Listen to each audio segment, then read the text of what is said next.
Bonsoir à tous, mes bien-aimés dans le Seigneur. Continuons à étudier ce que l'apôtre Paul nous enseigne dans sa parole sur la manière de ne plus marcher selon la chair, mais de marcher selon l'esprit, parce que c'est comme cela que nous allons pouvoir glorifier Dieu vraiment dans nos vies et dans ce monde. Que Christ en nous, l'espérant de la gloire, puisse être pleinement manifesté au travers de nous. Qu'il n'y ait pas d'obstacle à la manifestation du Seigneur Jésus dans nos vies et dans l'Église. Hier, j'ai commencé à parler de ce sujet en insistant sur l'importance de bien comprendre la différence entre l'âme et l'esprit. Puisque nous sommes composés d'un esprit, d'une âme et d'un corps. Je vous ai dit que le corps, c'est facile à comprendre ce qu'il est, mais l'âme et l'esprit, ce n'est pas toujours le cas. Et je rappelle la définition que j'ai donnée de l'âme. L'âme, c'est notre être intérieur conscient, ordinaire, normal. On est conscient que nous avons un être intérieur qui pense, qui réfléchit, qui éprouve des sentiments, des passions, une volonté, mais on n'est pas toujours conscient de ce que c'est que l'esprit. Et je vous ai expliqué hier que notre esprit, c'était, d'après ce que Paul nous explique, un homme ou une femme intérieure complet. Un homme spirituel, fait d'une substance spirituelle et non pas matérielle. Et cet esprit est créé par Dieu pour nous mettre en contact avec le monde spirituel. Et un chrétien est en contact avec le monde spirituel de Dieu par son esprit, qui est le lieu très saint où réside le Saint-Esprit quand nous naissons de nouveau en Christ. J'ai expliqué aussi que lors de la nouvelle naissance, c'est-à-dire un acte souverain de Dieu que lui seul accomplit au moment où nous nous repentons de nos péchés, que nous arrivons pécheurs de nature en la présence du Seigneur, que nous entendons l'évangile de Christ, que nous sommes touchés par le Saint-Esprit dans notre cœur et que nous nous repentons de nos péchés. À ce moment-là, le Saint-Esprit, le Seigneur efface tous nos péchés par le sang précieux de Jésus et il accomplit une œuvre créatrice que lui seul peut faire. Il prend ce que Paul appelle notre vieil homme, c'est-à-dire notre esprit avant sa nouvelle naissance, qui était coupé de Dieu, qui était dans les ténèbres, qui était sous la domination du péché et de Satan. Il le fait mourir et il recrée immédiatement un esprit nouveau qu'il appelle l'homme nouveau en Christ, qui est justice de Dieu en Christ, qui est créé dans une justice et une sainteté parfaite que produit la vérité de Dieu en nous. Et nous devons bien comprendre donc que dans l'esprit, nous sommes, dès notre nouvelle création, dès notre conversion, dès notre nouvelle naissance, nous sommes recréés à l'image de Dieu, participant de la nature divine. Notre esprit est établi dans les cieux, assis dans les lieux célestes en Christ. Je vais vous lire 2 ou 3 passages où Paul donne une définition de cet esprit nouveau que nous sommes en Christ. Par exemple,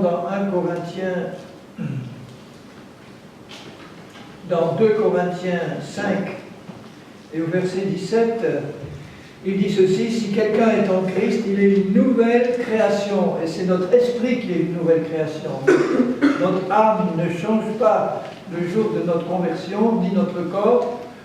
Il peut recevoir une bénédiction, mais il n'est pas fondamentalement changé. Tandis que notre esprit est recréé à neuf, il devient une nouvelle création. Les choses anciennes sont passées dans notre esprit, pas dans notre âme ni notre corps. Toutes choses sont devenues nouvelles dans notre esprit, et tout cela vient de Dieu. C'est lui qui est l'initiateur, qui nous a réconciliés avec lui par Christ. Et au verset 21, il dit: celui qui n'a pas connu le péché, il l'a fait devenir péché pour nous sur la croix, dans son corps, pas dans son esprit. Jésus n'est pas devenu péché dans son esprit, comme certains l'enseignent à tort. S'il était devenu péché dans son esprit, il serait mort spirituellement dans son esprit, et comme il est Dieu, il ne peut pas mourir spirituellement. Il ne peut pas mourir spirituellement, et c'est la raison pour laquelle il a dû s'incarner dans un corps de chair semblable au nôtre, parce que la seule partie de son être qui pouvait mourir, c'est son corps. Il a pris nos péchés dans son corps sur le bois, dit 1 Pierre 2, 24, afin que, étant morts au péché en lui, nous puissions vivre pour la justice, parce qu'il nous a recréés à son image, et nous devenons en lui, afin que nous devenions en lui justice même de Dieu, participant de sa nature, directement unis à Christ, un seul esprit avec lui, par notre nouvelle nature que nous recevons en lui. Un peu plus loin, dans Éphésiens, je vous l'ai lu hier, mais je le répète ce soir, Éphésiens 4 et au verset 24, il demande aux chrétiens de se revêtir, de laisser sortir cet homme nouveau que nous sommes à l'intérieur, et il le définit comme étant créé. Créé, ça veut dire qu'au moment de notre nouvelle naissance, il y a une nouvelle création qui se fait. Selon Dieu, ça veut dire à l'image de Dieu, qui est Christ lui-même, créé dans une justice et une sainteté que produit la vérité. Et cette justice, elle est parfaite, et cette sainteté, elle est parfaite. Et c'est pour ça que Paul, quand il s'adresse aux Corinthiens, qui étaient pourtant si charnels, quand il s'adresse aux Philippiens, quand il s'adresse aux différentes églises, il dit « Vous les saints qui êtes à Corinthe, vous les saints qui êtes à Mont-Blanc, vous les saints qui êtes partout, nous sommes saints par notre nouvelle création en esprit. » Bon, ceci dit, nous ne sommes pas toujours saints dans notre vie pratique, mais par la création de Dieu, nous sommes saints déjà à l'intérieur dans notre esprit. Dans l'Épître aux Colossiens, quelques pages plus loin, au chapitre 3 et au verset 9, il exhorte les Colossiens à ne pas mentir les uns aux autres, vous étant dépouillés du vieil homme et de ses œuvres, qui sont les œuvres de la chair, et ayant revêtu, l'ayant laissé paraître à l'extérieur, l'homme nouveau. Et là, il donne aussi une définition de cet homme nouveau qui se renouvelle. Il a le pouvoir de se renouveler en permanence dans la connaissance de Christ, qui est son créateur, selon l'image de celui qui l'a créé. Notre homme intérieur se renouvelle en permanence à l'image de Christ. Dieu ne se renouvelle pas parce qu'il est, et il ne bouge pas, et nous sommes unis à lui, et en étant unis à lui, notre homme intérieur, notre être intérieur, se renouvelle en permanence à l'image de Jésus. Il ne vieillit pas, il ne s'affaiblit pas, il reste toujours à l'image de Christ et se renouvelle en permanence à son image. C'est beau de savoir que nous sommes à l'intérieur, une nouvelle création que par la grâce de Dieu, qui par la grâce de Dieu a reçu cette qualité de vie. Il dit par ailleurs que nous sommes participants de la nature divine. Il dit dans 1 Corinthiens 6,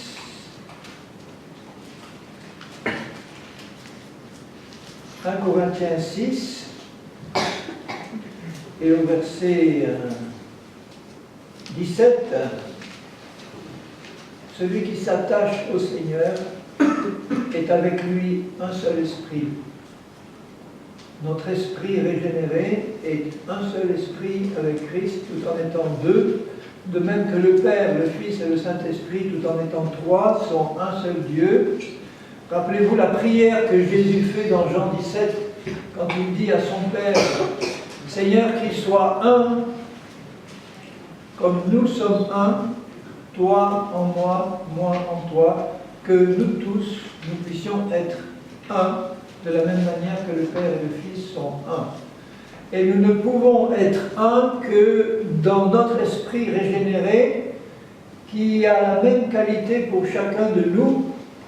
Notre esprit que nous avons à l'intérieur, recréé à l'image de Christ, est parfaitement pur et saint. Et si nous tous, nous arrivons à nous placer par la foi dans cet être intérieur que nous sommes en Christ, et à réaliser la pureté, la sainteté qu'il nous a donnée dans notre nouvelle nature, Et dans la mesure où nous arrivons à marcher dans cette réalité-là, nous voyons l'unité de l'Esprit se manifester d'une manière merveilleuse dans l'Église, parce que tout ce qui est charnel à ce moment-là disparaît. Et c'est ça que Dieu veut voir manifester dans la vie de son Église. Alors maintenant, une chose que je répète souvent, parce que je vois qu'il y a une difficulté souvent à bien la comprendre, c'est que par notre naissance sur cette terre, nous avons reçu une personnalité que nous connaissons bien depuis notre enfance jusqu'au moment où nous arrivons au Seigneur. Nous avons conscience que nous avons une personnalité, et cette personnalité, elle a été formée, elle a été façonnée par notre hérédité, parce que nous avons reçu par nos parents et nos ancêtres. Il y a une hérédité qui se transmet dans cette personnalité, et ensuite par tout ce que nous avons vécu sur la terre, par les bonnes ou les mauvaises choses que nous avons vécues, et surtout les mauvaises, les traumatismes, les problèmes qu'on a vécus dans notre enfance, dans notre adolescence, dans notre passé. Tout ceci a formé dans notre âme une personnalité dont nous sommes conscients et qui forme la personne que nous sommes. On a une vision de cette personnalité qui est plus ou moins bonne, mais enfin en tout cas nous savons qui nous sommes dans cette personne avec nos qualités, nos défauts et ce que nous sommes. Et quand on arrive au Seigneur et qu'on reçoit dans notre esprit la nouvelle personne que nous sommes en Christ, on doit comprendre qu'il y a une grande différence entre la personne que nous sommes dans notre tête quand nous arrivons au Seigneur et la nouvelle personne que Dieu crée en nous dans notre esprit. C'est aussi différent que le jour et la nuit. Notre ancienne personne a été façonnée par le péché, elle est née dans le péché, elle a grandi dans le péché, elle a été contrôlée par Satan, par la chair, par le monde. Et voilà que maintenant nous arrivons au Seigneur et que le Seigneur nous dit dans sa parole, maintenant j'ai fait de toi une nouvelle personne. Et cette nouvelle personne, nous ne la connaissons pas quand nous arrivons au Seigneur.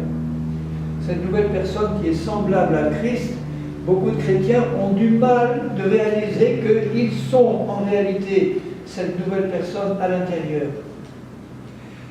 Leur vieil homme, c'est-à-dire leur esprit avant sa nouvelle naissance, a été remplacé par une nouvelle personne, un homme nouveau, mais le vieil homme que nous étions avant a eu le temps de façonner cette personne que nous sommes dans notre conscience en arrivant au Seigneur.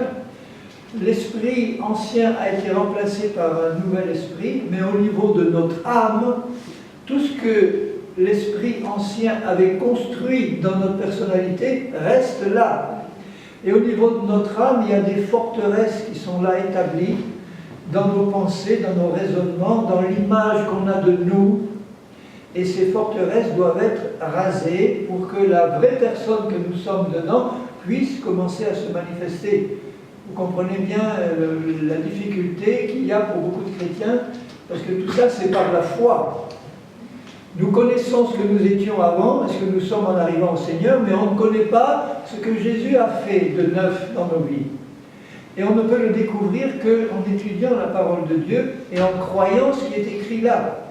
En croyant que nous sommes vraiment une nouvelle création à l'intérieur, semblable à Jésus, que cette nouvelle création, elle existe déjà sur le plan spirituel, et qu'elle a besoin de se manifester pleinement. Et pour se manifester pleinement, il nous faut deux choses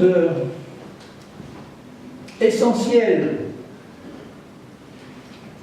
Et pour bien comprendre ce qu'il nous faut, je vais revenir à cette parole que Jésus dit dans les évangiles. Si vous lisez dans Matthieu au chapitre 9, ce que Jésus dit à ses disciples, qui n'ont pas compris sur le moment ce que ça voulait dire, dans Matthieu 9, le Seigneur...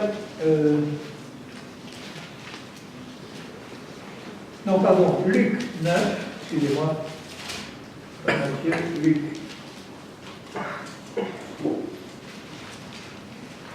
Dans Luc 9, les foules qui suivaient Jésus étaient forcément attirées par la puissance de son ministère, les guérisons, il multipliait les pains, les poissons, enfin, il nourrissait les foules. il guérissait tous les malades, et beaucoup de gens le suivaient, à cause des miracles qu'il accomplissait. Mais à un certain moment, quand il commence à leur dire des choses un peu fortes, comme quand il leur dit « il faut que vous mangiez ma chair et que vous buviez mon sang », là, ses disciples commencent à reculer parce qu'ils disent « non, là, c'est trop ce qu'ils nous demandent », ils ne comprenaient pas la signification spirituelle. Et dans Luc 9, et au verset 23, il dit à tous ceux qui le suivaient, si quelqu'un veut venir après moi, si quelqu'un veut me suivre, être mon disciple, pas seulement quelqu'un qui me suit pour avoir des miracles et des guérisons, mais quelqu'un qui me suit pour être mon disciple. Si quelqu'un veut vraiment me suivre, qu'il renonce à lui-même, qu'il se charge chaque jour de sa croix et qu'il me suive. Car celui qui voudra sauver sa vie la perdra, et celui qui la perdra à cause de moi la sauvera. Alors mettez-vous à la place des Juifs ici qui devaient se gratter la tête en disant mais qu'est-ce qu'il veut vraiment dire par là? Celui qui veut sauver sa vie la perdra, celui qui la perdra à cause de moi la retrouvera. Celui qui veut me suivre, si quelqu'un veut venir après moi, qu'il renonce à lui-même. Qu'il renonce à lui-même. Mais il en parle, comme il dirait par ailleurs, qu'il renonce au péché. Comme Paul et les apôtres disent, renoncez à la chair, renoncez au péché, renoncez à votre vieille manière de vivre passée. Et il dit la même chose pour nous-mêmes, il dit, renonce à toi-même. Il veut faire comprendre que cette personne-là qui arrive à Jésus, elle est complètement pourrie par le péché, même si elle est bien éduquée, même si elle a une belle apparence, à l'intérieur, cette personne elle est née dans le péché, elle a été façonnée dans le péché, elle a besoin d'être entièrement sauvée, régénérée. On ne peut pas mettre un bout de tissu neuf sur un vieil habit. Il faut que tout soit mis dans la mort et recréé à neuf. Ça commence par l'esprit et ça continue par le reste de l'âme et du corps. Mais il dit bien, renonce à toi-même parce que ce toi-même, il n'est plus bon à rien. Tu étais tellement attaché à toi-même. Et c'est vrai que humainement, la personne que nous aimons le plus dans ce monde, au départ, avant de connaître le Seigneur, c'est sans doute nous-mêmes. Hein, vous êtes d'accord avec ça? Aime ton prochain comme tu t'aimes toi-même. Donc, nous nous aimons beaucoup, et il nous demande maintenant que tu renonces à cette personne que tu es là, et tu te charges chaque jour de ta croix. La croix, il ne savait pas vraiment ce que ça... Bon, il savait que la croix, les Romains, l'occupant romain utilisait la croix pour crucifier les opposants. Ils avaient eu du mal à penser que Jésus allait pouvoir être mis à mort et ressuscité, ils ne croyaient pas. Et là, il dit, charge-toi de ta croix. Et beaucoup de chrétiens ont une mauvaise image, une idée fausse de ce que ça peut représenter leur croix. Ma croix, c'est pas mon épouse difficile, ou mon mari pénible, ou mon voisin, ou mes frères et sœurs qui m'en font voir. C'est pas ça ma croix, c'est pas les fardeaux que j'ai à supporter dans cette vie. La croix est un instrument de mise à mort. Quand il dit « charge-toi de ta croix », ça veut dire « accepte que ce moi auquel tu es tellement attaché, cette personne-là à laquelle je te demande de renoncer, pour vraiment y renoncer, il faut que tu acceptes de mourir. » Ah, mais comment mourir?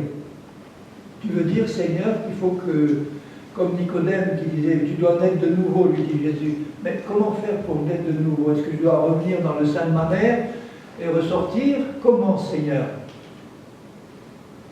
Si je veux vraiment renoncer à la personne que j'étais jusqu'ici en arrivant au Seigneur, la meilleure façon d'y renoncer complètement, c'est qu'elle meure. Alors là, oui. Imaginez une réunion d'évangélisation, en fait c'est ça qu'on devrait faire dans les réunions d'évangélisation. On annonce le péché, on dit que nous sommes tous pécheurs de naissance, que Christ est mort pour nos péchés, et qu'il a besoin de faire en nous une nouvelle création, parce que l'ancienne est complètement pourrie, Et donc on appelle les futurs convertis à la mort. On leur dit approchez-vous, approchez-vous, on vous appelle à mourir. Comment mourir? Vous voulez dire quoi? On vous appelle à mourir. Approchez-vous, mettez-vous devant, et nous allons prier pour vous, et Dieu va vous tuer. Mais on vous promet qu'immédiatement après, il vous ressuscite. Je ne sais pas s'il y a beaucoup de candidats qui viendraient là.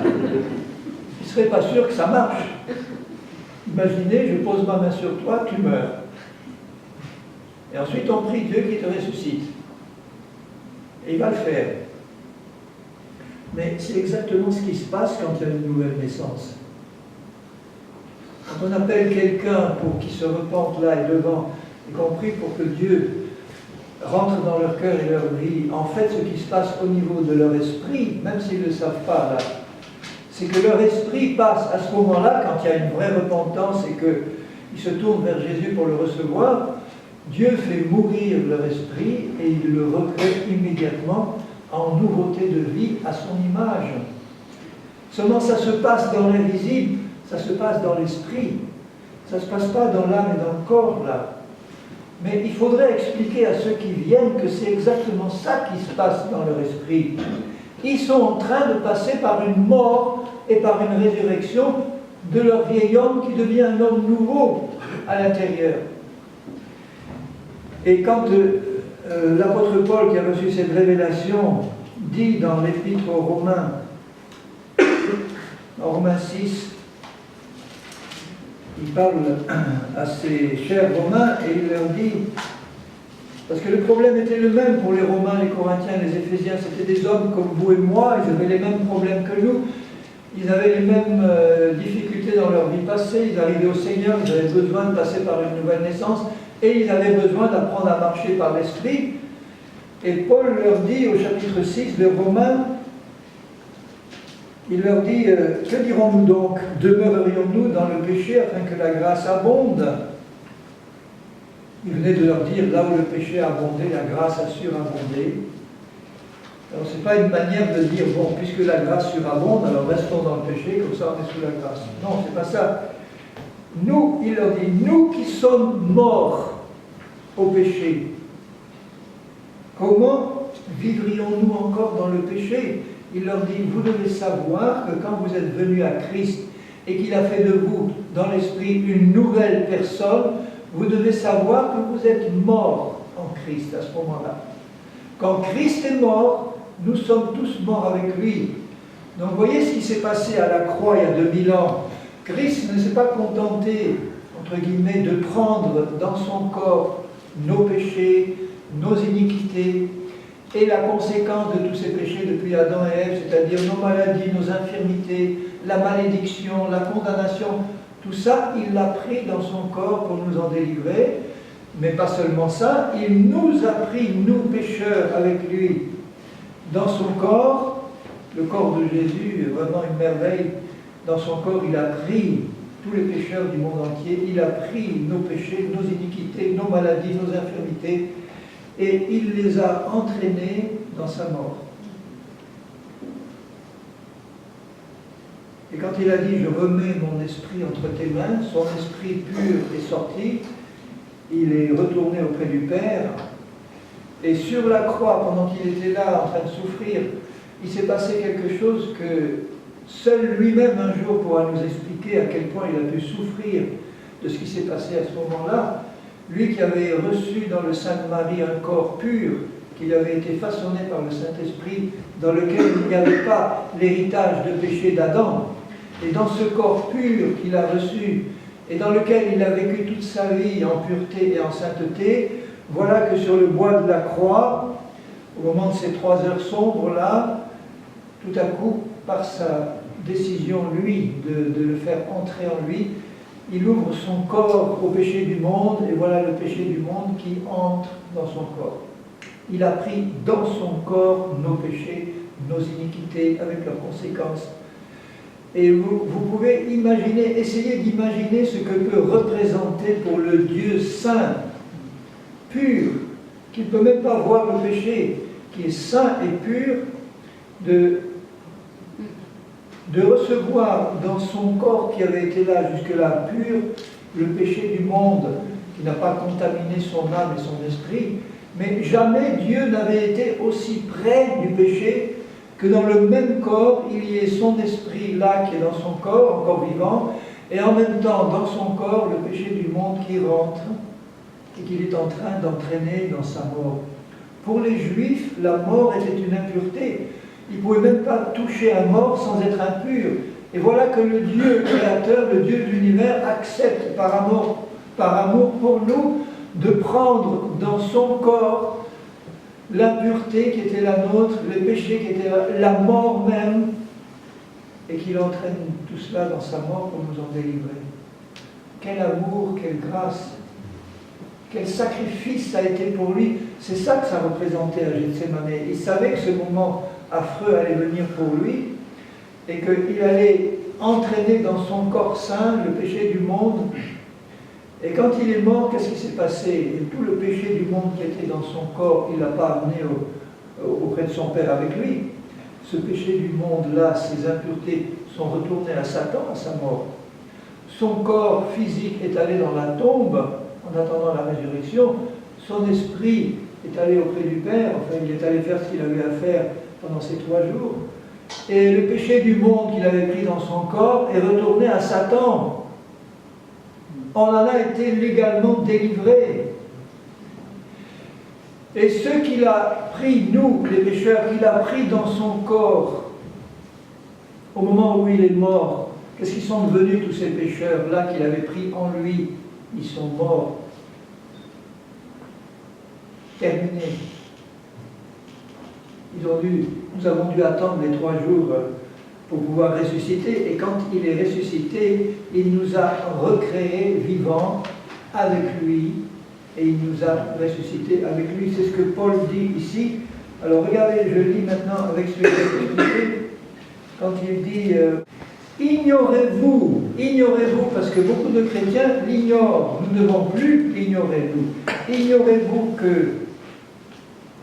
nous tous qui avons été baptisés, ça veut dire plongés, il ne parle pas du baptême d'eau là, nous tous qui, baptiso c'est plongé, nous tous qui avons été plongés en Jésus-Christ. Dans la croix, on a été plongés en lui et il nous a entraînés dans sa mort. Ignorez-vous que c'est dans sa mort que nous avons été plongés pour mourir avec lui, de manière à ce que notre vieil homme pourri par le péché puisse mourir avec lui et disparaître de la circulation, pour que la nouvelle création puisse venir à sa résurrection. Nous avons donc été ensevelis avec lui par le baptême dans sa mort,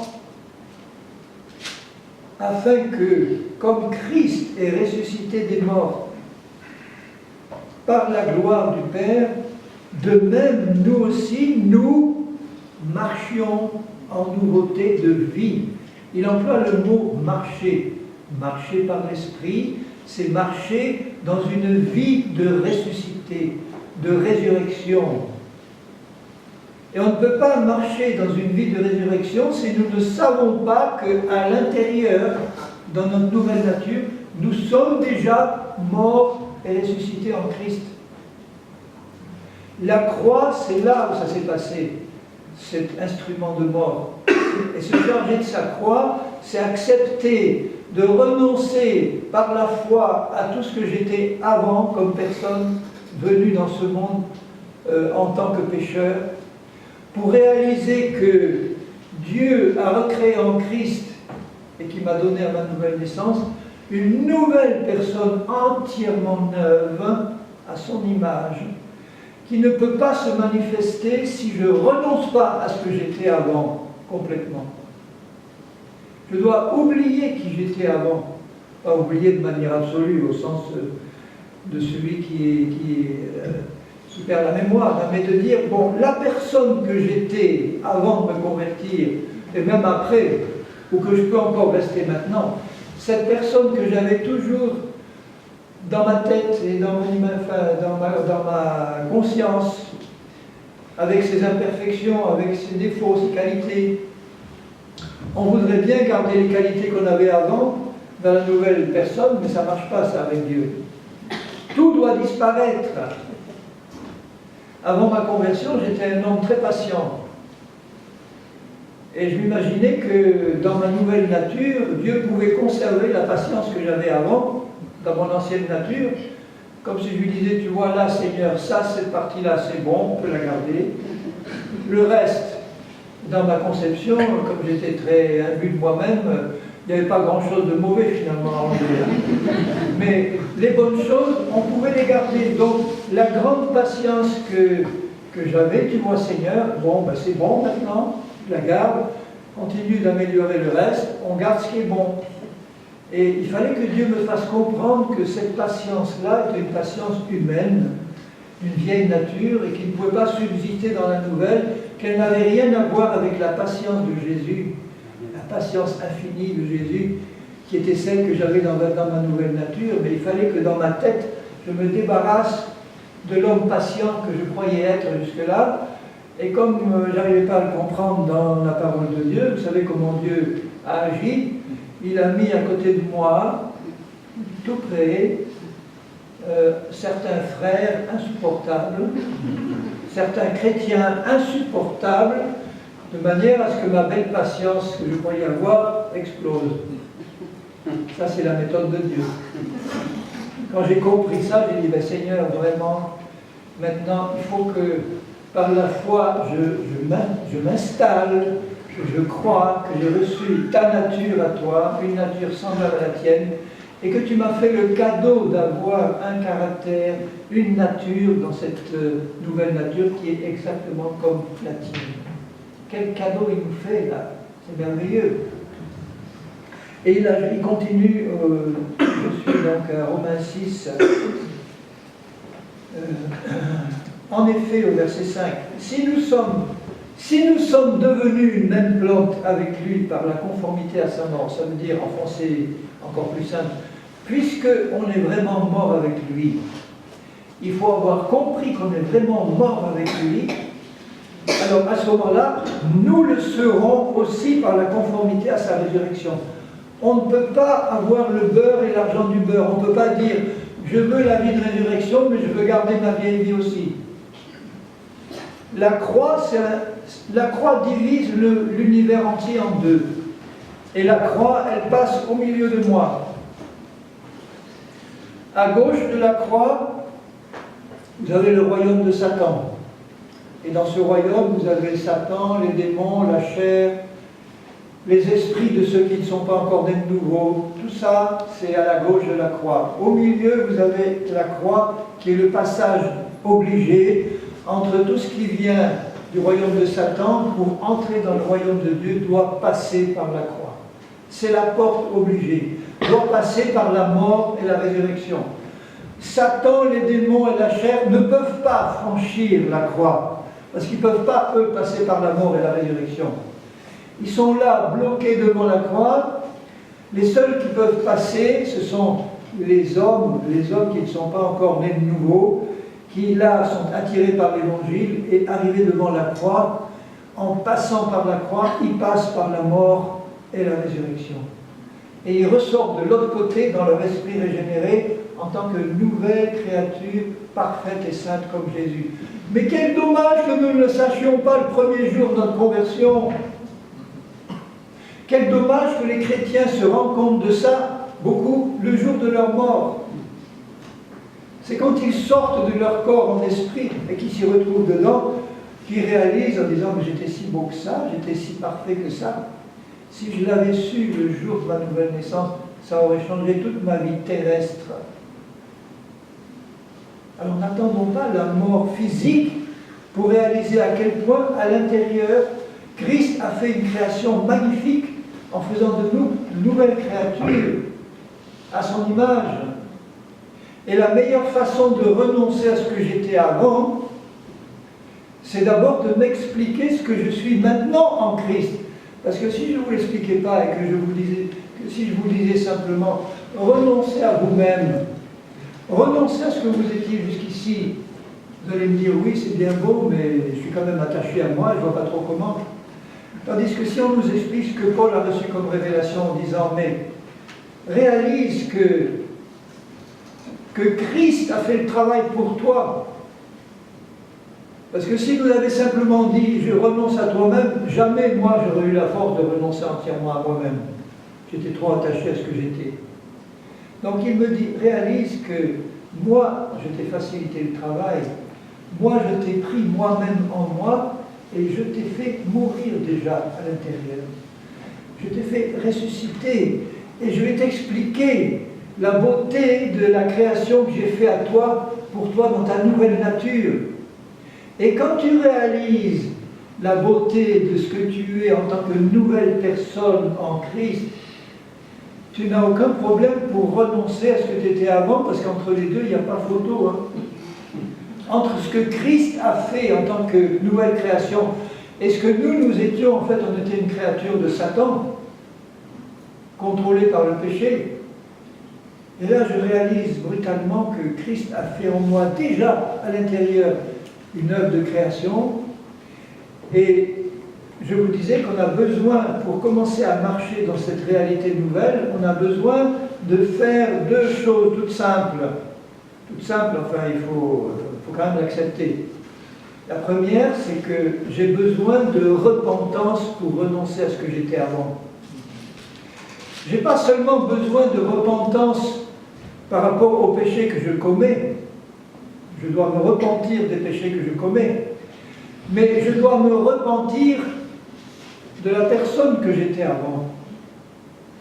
Parce que je ne peux pas renoncer à cette personne si devant Dieu je ne me repens pas en disant « Oui Seigneur, j'étais vraiment ce pécheur pourri et je réalise que tout ce que j'étais avant était contrôlé par le péché, même si je m'aimais beaucoup, même s'il y avait des qualités là, en fait tout ça résulte du péché. Et tu me demandes de renoncer à moi-même exactement comme il faut renoncer au péché. Et pour ça, j'ai besoin de repentance. Et la deuxième chose dont j'ai besoin, c'est la foi. Parce que la foi suit la repentance. De même que le pécheur, pour se convertir, a besoin de se repentir de ses péchés et d'accepter Jésus par la foi, le chrétien qui veut marcher par l'Esprit a besoin de renoncer à lui-même et à se repentir pour pouvoir bien renoncer à lui-même, de réaliser que ce moi qu'il était jusque-là est entièrement sous la domination du péché. Et il a besoin de foi pour croire ce que Jésus dit qu'il est maintenant dans l'esprit et qu'il ne voit pas encore de ses yeux. Parce que la foi, rappelez-vous, dans Hébreux 12, 1, c'est la ferme certitude des choses qu'on ne voit pas encore. Et quand Jésus vous dit qu'à l'intérieur, il a fait de vous une créature merveilleuse, à son image, pure, parfaite et sainte, je vous garantis, je le sais d'expérience, d'abord pour moi et puis par la réaction des chrétiens à qui je l'annonce, il n'y en a pas beaucoup qui le croient comme ça dès le départ. Quand je leur dis, est-ce que tu sais qu'à l'intérieur, tu es une personne nouvelle qui est pure, sainte et juste comme Jésus, ben, le regard c'est, ah bon? Vous avez l'air vraiment incrédule, mais non, je ne suis pas comme ça. Mais je me connais, je ne suis pas comme ça. Mais non. Et puis d'autres qui ajoutent, mais non, je suis un pécheur pourri, sauvé par grâce, j'ai besoin toujours du sang de Jésus, oui, il me fait grâce. Mais d'accepter cette réalité qu'à l'intérieur, je suis saint, juste, parfait et pur, comme Jésus, ah ben non, ça me dépasse. Mais non. Et là, je vois tout de suite que dans la vision qu'ils ont d'eux-mêmes, ils sont encore tellement imprégnés par leur passé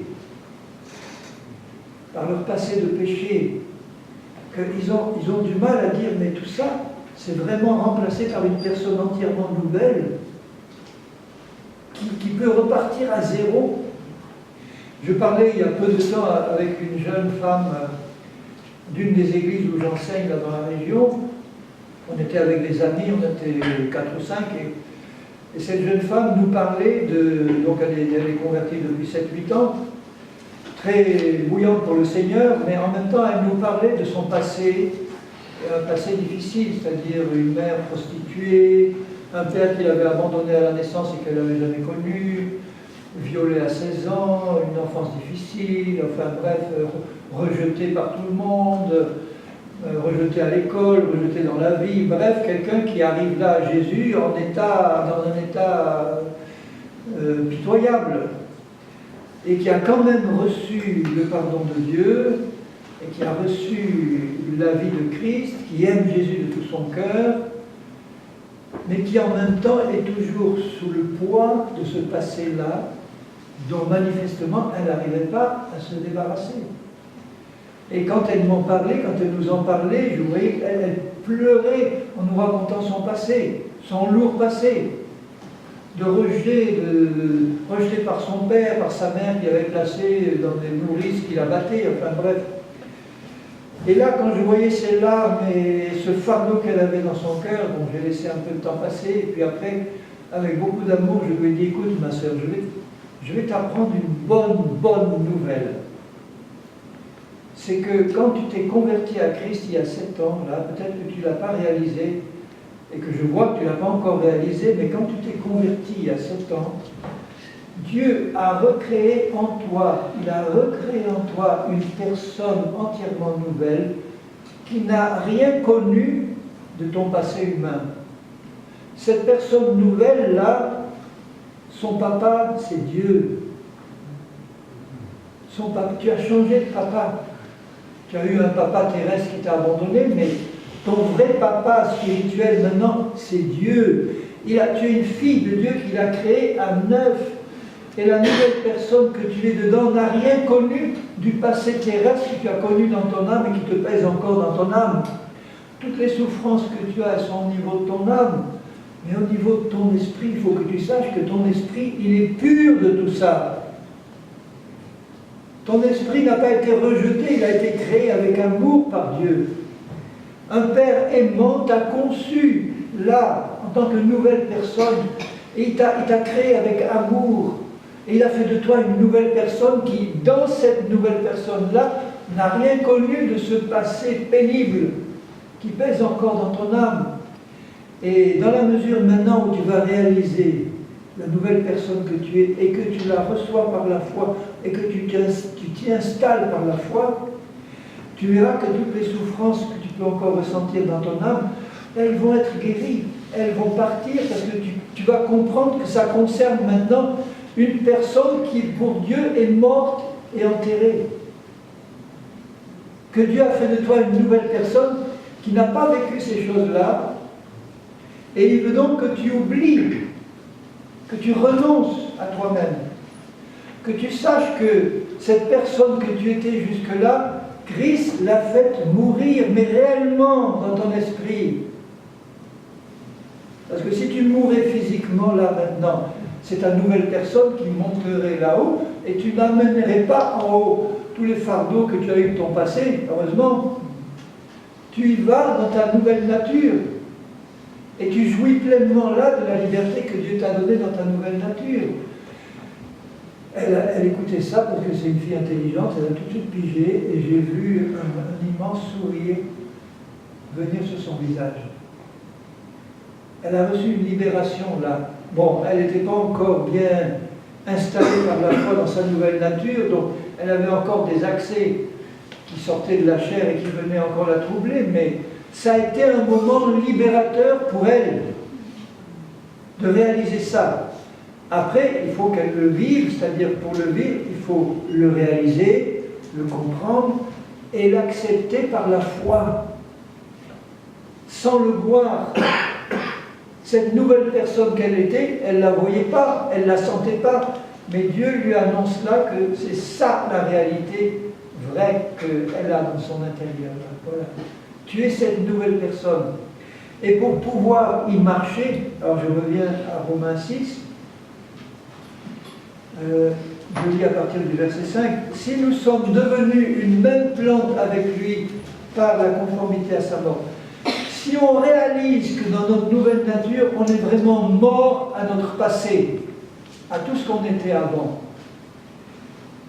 nous le serons aussi par la conformité à sa résurrection. On va pouvoir vivre une vie de résurrection parce qu'on croit ce que Jésus dit, que nous sommes réellement la personne nouvelle qui dit que nous sommes en lui.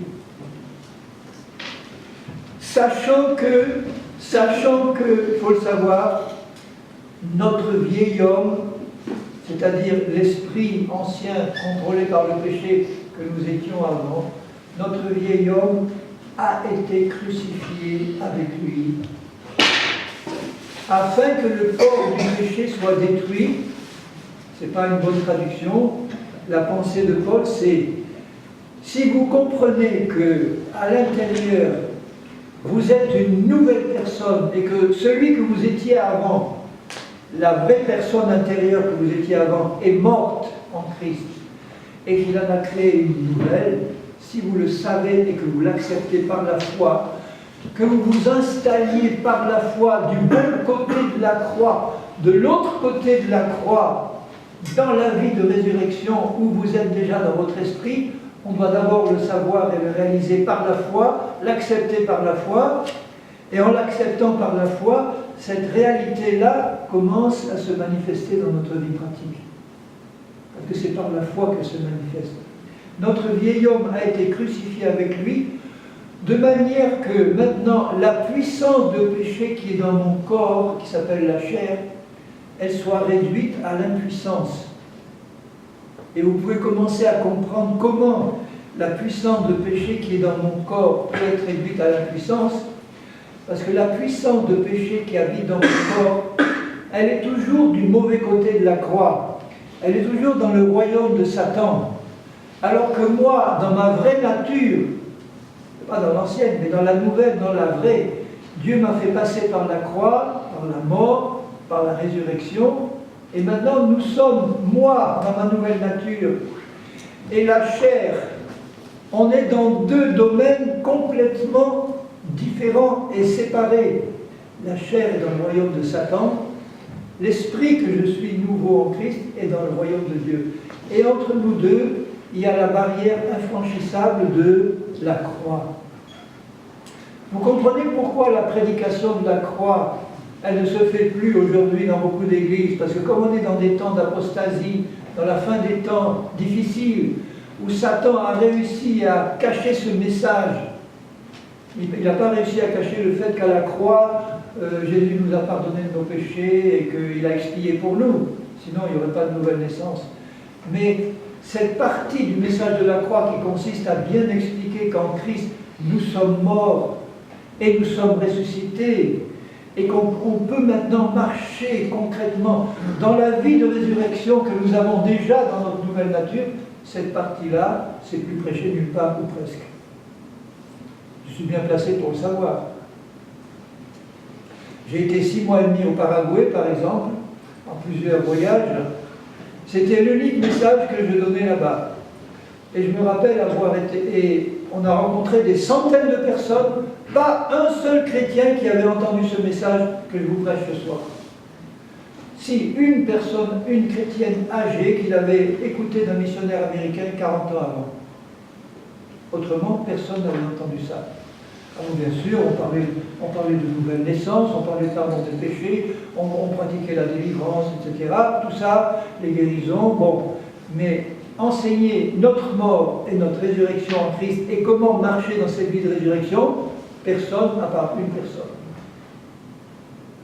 Et j'ai été invité dans une église par un missionnaire chilien qui était au Paraguay, qui avait un ministère apostolique, avec guérison, résurrection, mort, conversion, etc.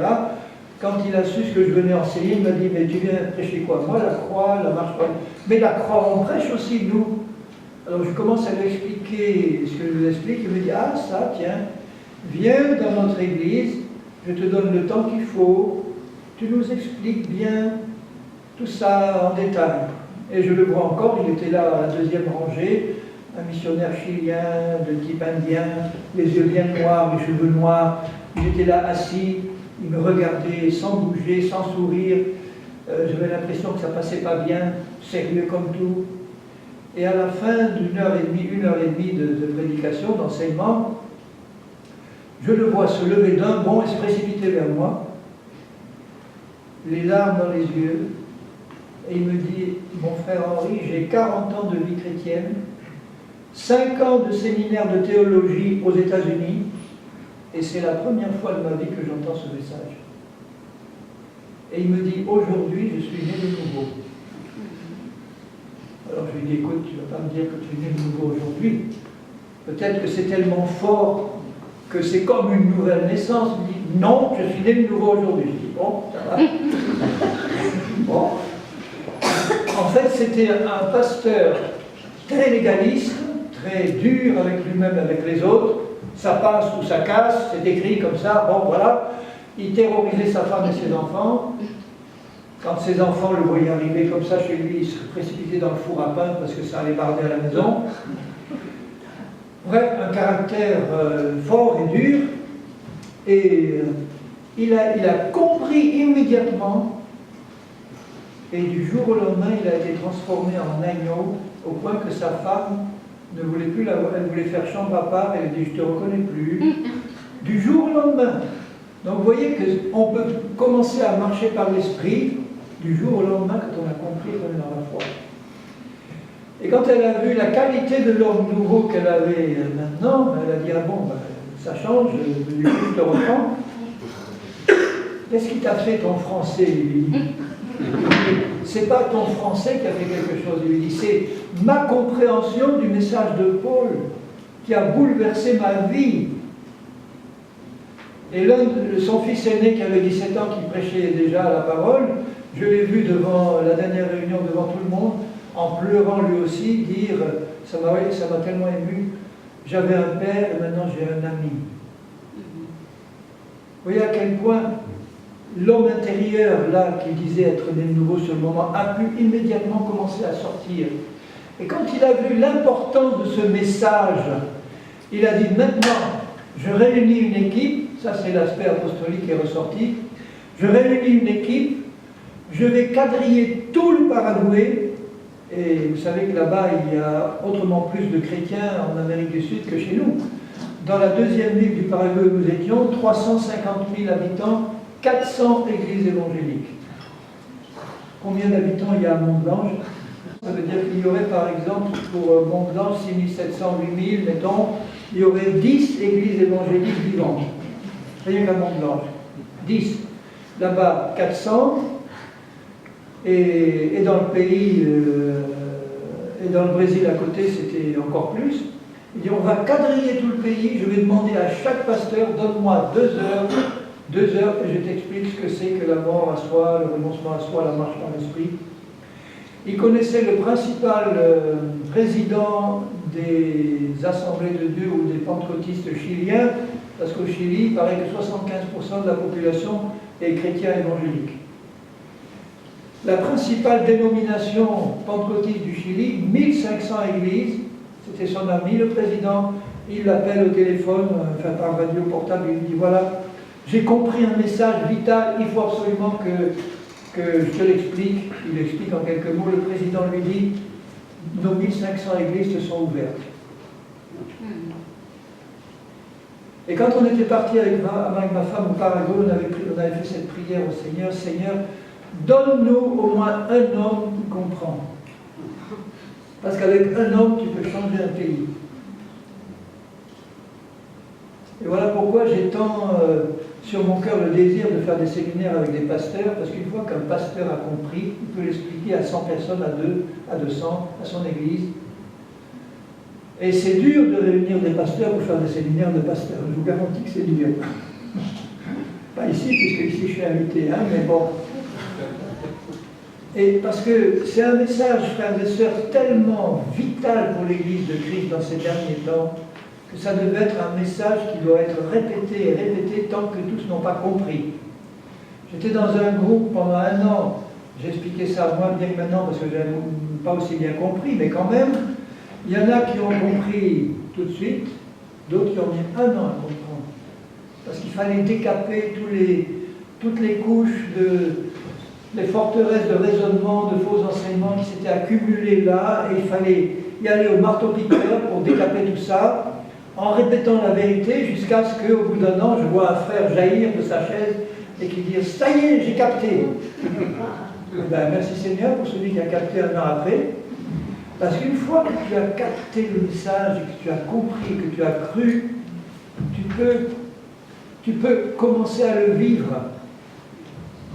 Alors là, ce que Paul explique, c'est qu'au verset 6, notre vieil homme, c'est-à-dire nous, ce que nous étions, nous avons été crucifiés avec Christ pour que la puissance de péché qui habite dans notre corps soit réduite à l'impuissance, pourvu que je m'installe par la foi dans ma nouvelle nature, que je ne connais pas encore, que j'accepte par la foi, et que je crois que je suis celui que Jésus dit que je suis dans ma nouvelle nature. Pour que nous ne soyons plus esclaves du péché, donc chair égale péché, la puissance, la chair qui habite dans mon corps, c'est une puissance de péché et de mort. Et pour que je ne sois plus esclave de cette puissance, il faut que je comprenne que je suis mort à cette puissance-là. Je suis vraiment mort et ressuscité. Je suis passé de l'autre côté. Car celui qui est mort est libre du péché.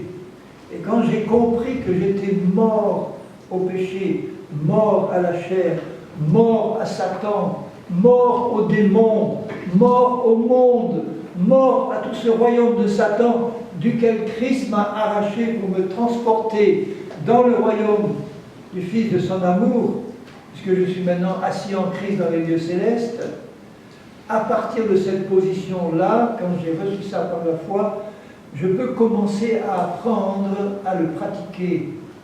Et apprendre à le pratiquer, c'est d'abord apprendre à me glisser dans ma nouvelle peau par la foi, apprendre à accepter et à méditer ce que je suis en Christ, cette nouvelle personne. C'est très facile de méditer sur ce que je suis en Christ, j'ai qu'à méditer sur Christ, j'ai qu'à voir qui est Christ, apprendre qui est Christ, parce que comme je suis créé à son image, semblable à lui, je ne vais pas faire d'introspection sur ce que je suis, je vais centrer mes regards sur Christ, je vais apprendre à le connaître tel qu'il est, je vais méditer dans la parole tout ce qu'il est, et par ricochet, je saurai exactement ce que je suis, moi, dans mon être intérieur, semblable à lui, le même caractère que lui, le même amour que lui, la même patience que lui. Quand Paul dit à Timothée, par exemple, ce n'est pas un esprit de crainte que tu as reçu, mais un esprit de force, d'amour et de sagesse. Il parle pas du Saint-Esprit, il parle de l'esprit nouveau que tu es dedans. Nous n'avons pas un esprit nouveau, nous sommes un esprit nouveau incarné dans un corps qui n'est pas encore ressuscité. Et quand je m'installe par la foi, puisque je ne la vois pas, mais par la foi dans cette réalité-là, que je sais que dans mon esprit je suis ce que Jésus dit que je suis, je peux commencer à travailler intelligemment avec Jésus pour purifier le reste de mon être, l'âme et le corps. Mais ça passe toujours de l'intérieur à l'extérieur. Alors que si j'essaye de purifier mon âme de l'extérieur en m'imposant des disciplines, etc., ça ne va pas marcher. Mais si je commence par l'intérieur, je m'installe d'abord dans le lieu très saint de mon esprit régénéré, et là où Christ habite avec moi, par la foi, ensemble, j'apprends avec lui à purifier mon âme, à renouveler mon intelligence, à nettoyer mon âme de tout le contenu impur et sale qui était encore là au moment de ma conversion, parce que mon âme a besoin d'être entièrement purifiée. Mon esprit est déjà régénéré, ça c'est la part de Dieu. Ma part à moi avec Dieu maintenant, c'est de travailler intelligemment à renouveler mon âme, à nettoyer mon âme, à raser les forteresses que le vieil homme et Satan avaient construites dans mon âme, dans mes raisonnements, dans mes pensées, dans mes sentiments, pour purifier mon âme de toutes ces choses, afin que ce que je suis dans l'esprit puisse, au travers de mon âme, passer dans mon corps, dans mon comportement et dans ma vie de tous les jours. Sinon, ça va rester enfermé à l'intérieur. Et cette purification de notre âme et de notre corps, j'en parlerai aussi dans les soirées qui suivent, mais déjà, j'espère avoir clairement expliqué le cœur du sujet, c'est-à-dire qu'est-ce que c'est qu'une vraie nouvelle naissance? C'est une mort et une résurrection. Nous sommes des morts ressuscités déjà. Nous sommes des morts vivants sur cette terre. Il vaut mieux être un mort vivant qu'un vivant mort. Parce que le vivant mort, c'est le chrétien qui est né de nouveau, mais qui continue à se comporter à l'extérieur comme un mort, comme un pécheur. Et le mort vivant, c'est celui qui sait qu'à l'intérieur il est mort et ressuscité, et il peut se comporter comme le vivant qu'il est maintenant en Christ. Nous sommes des extraterrestres en mission sur la terre. Amen. On est du ciel, on n'est plus de la terre. Et malheureusement, tout ce qui est de la chair et de Satan, tout ça c'est de la terre, c'est terrestre, c'est charnel, c'est diabolique. Il faut que ça disparaisse de nos vies. Alors en terminant, je vais vous lire juste ce qu'il dit aux Éphésiens. Et vous voyez à quel point la transformation doit être radicale. Dans Éphésiens, par exemple Éphésiens 4,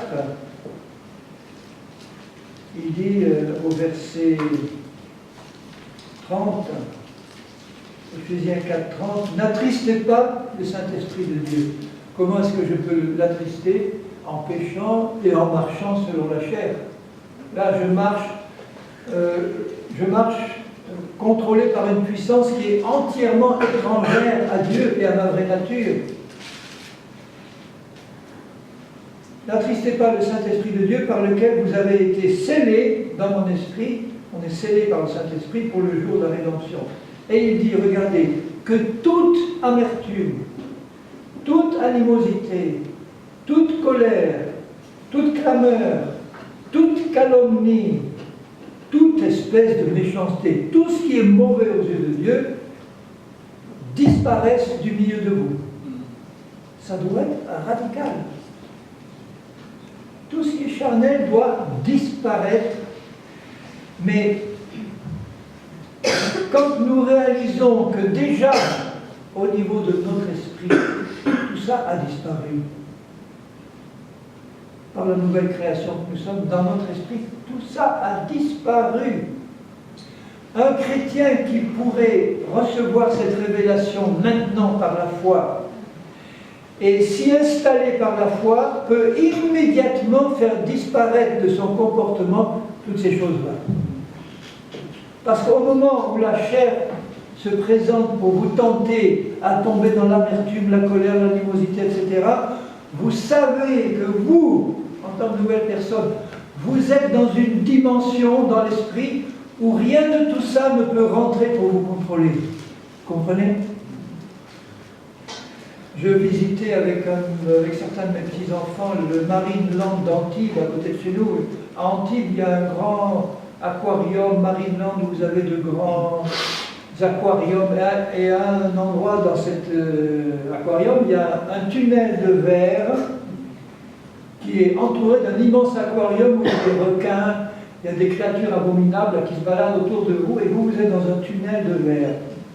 Et l'un de mes petits-enfants, il devait avoir 4 ou 5 ans, il voit en face de lui, de l'autre côté de la vitre blindée, heureusement, qui était là, il voit un gros requin affreux qui est à quelques centimètres là, de l'autre côté. Et il s'accroche à mon pantalon et me dit, grand-papa, j'ai peur, regarde là, la bête qui est là. Et je lui explique, je lui dis, écoute, tu n'as rien à craindre, nous, enfin, espérons, nous, on est dans un tunnel qui est blindé. Il peut pas, il est de l'autre côté, il est impressionnant parce qu'il est tout près. Il y a 3 cm de plastique ou de verre là, mais là où on est, il ne peut pas te toucher. Mais tu peux le voir, tu peux. Et comme tu es petit et que tu ne vois pas encore bien la vérité, tu as peur. Alors Satan essaye, vous voyez, de nous empêcher de comprendre le message de la croix, parce que Dieu nous a transportés dans ce tunnel qui est son royaume, qui traverse ce monde qu'il a autour de nous. Le requin, c'est la chair, qui est là à quelques centimètres, impressionnant.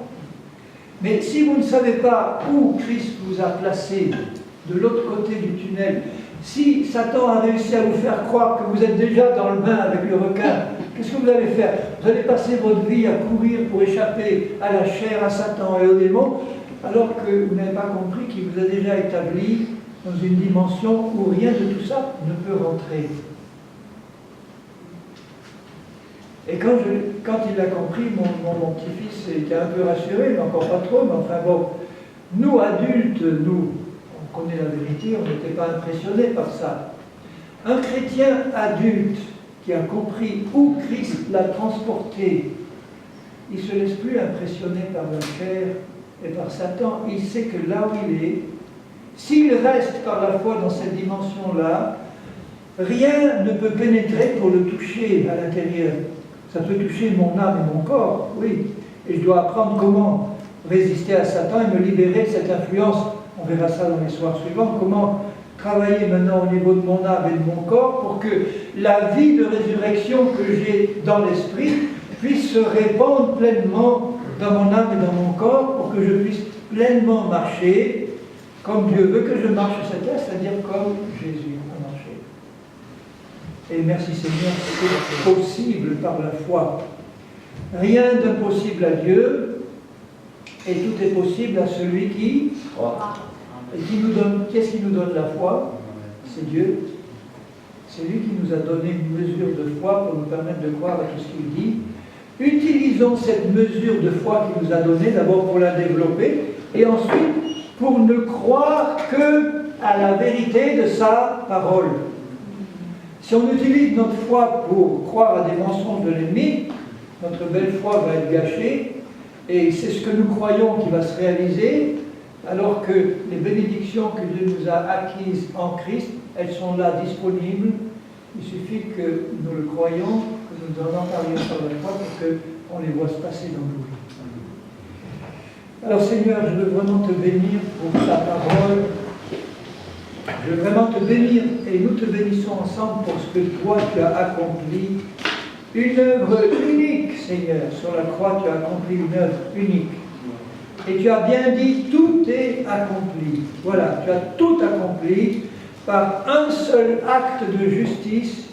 Tu nous as sanctifiés, tu nous as amenés à la perfection, tu nous as pardonnés, tu nous as donné une nouvelle vie en toi. Et maintenant que nous avons reçu cette nouvelle nature, cette nouvelle vie, tu veux nous apprendre, tu veux nous instruire comment marcher concrètement dans cette réalité-là. Tu veux qu'on puisse voir Christ manifesté au milieu de nous dans ton Église. Tu veux que toutes ces choses de la chair, ces animosités, ces amertumes, ces colères, ces disputes disparaissent, Seigneur, de milieu de nous. Et c'est possible maintenant quand nous savons comment marcher dans cette réalité-là. Seigneur, sois béni parce que tu vas arriver à tes fins. Ton épouse que tu vas enlever, Seigneur, va être enlevée sans ride, ni tache, ni rien de semblable. Et ce sera ton œuvre pour ta gloire. Et nous allons un jour jeter nos couronnes à tes pieds, Seigneur, et te rendre gloire pour l'éternité, contempler la marque des clous dans tes mains et dans tes pieds, ton côté percé, et te dire à toi seul la gloire, Jésus-Christ. À toi seul la gloire, parce que c'est toi qui as rendu ces choses possibles. Et tu l'as acquis pour nous, tes enfants. Et je te prie pour que nous tous qui t'écoutons, nous puissions, Seigneur, avoir notre intelligence spirituelle constamment renouvelée par ton esprit et ta parole, pour qu'on puisse avoir une claire vision de ces choses, qu'on puisse croire pleinement à la vérité, sans aucun mélange d'erreurs et de mensonges, et que nous puissions enfin te réjouir pleinement, Seigneur. Et vivre et produire tes œuvres, celles de Jésus sur cette terre. Alors Seigneur, merci pour ta bénédiction sur cette Église, sur tous ceux qui sont là. Seigneur, fais fructifier ta parole et confirme-la dans nos vies. Au nom de Jésus, nous t'en remercions, Seigneur. Amen. Amen. Alors j'ai aussi l'intention, je vous le dis d'avance, pour nous y préparer et prier pour ça, que dans les dernières soirées, peut-être vendredi ou samedi, vendredi peut-être, je passerai un moment pour prier pour les malades. J'ai à cœur de le faire et je vous demande de préparer ça dans la prière, qu'on puisse, alors comment ça va se faire, Dieu conduira, mais qu'on puisse passer un moment pour que Dieu puisse confirmer sa parole par des guérisons. J'ai confiance qu'il va le faire. Donc je pense qu'on le fera vendredi soir. À moins que Dieu conduise pour que ce soit autrement, mais j'ai à cœur de le faire vendredi soir, et Et je vous demande instamment de préparer ça dans la prière. Que Dieu veut glorifier son nom au milieu de nous. Que Dieu vous bénisse, vous donne une bonne nuit de repos. Je vous serre tous dans mes bras. Je vous souhaite une bonne nuit et à demain.